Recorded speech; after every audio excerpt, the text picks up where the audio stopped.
আসসালামু আলাইকুম, সবাই কেমন আছেন? আশা করি সকলে ভালো আছেন।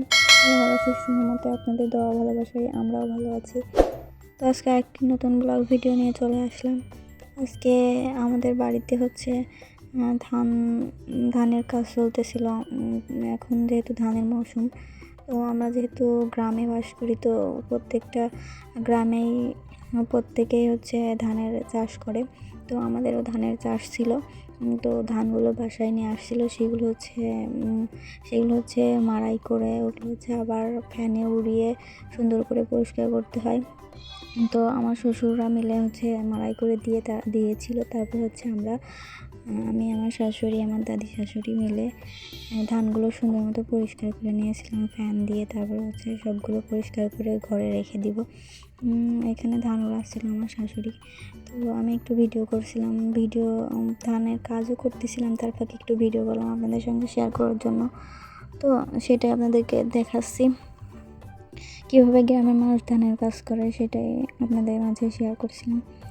তো আমি ধানের কাজ করে তারপরে হচ্ছে সব কিছু ঠিকঠাক করে রেখে তারপরে দুপুরে রান্না করব।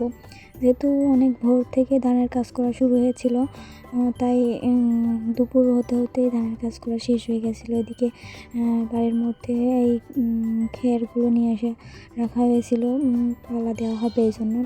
এদিকে আমি রান্না বসিয়ে দিয়েছিলাম চুলায় আজকে দুপুরে তেমন কিছু রান্না করব না। দুপুরে রান্না করেছিলাম হচ্ছে আলু, বেগুন আর হচ্ছে মাসকলাই ডাল দিয়ে ঘন্ট করেছিলাম।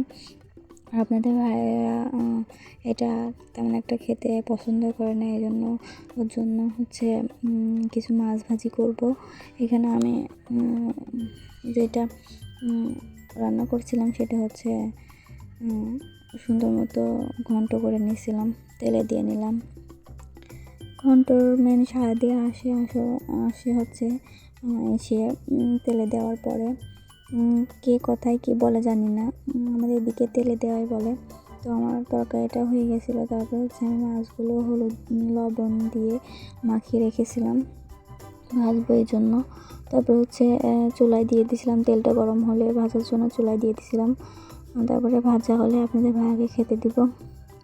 তো ফ্রিজে যেয়ে দেখি তেমন একটা মাছ ছিল না, অল্প কিছু মাছ ছিল, এই জন্য সেগুলো নিয়ে আসলাম।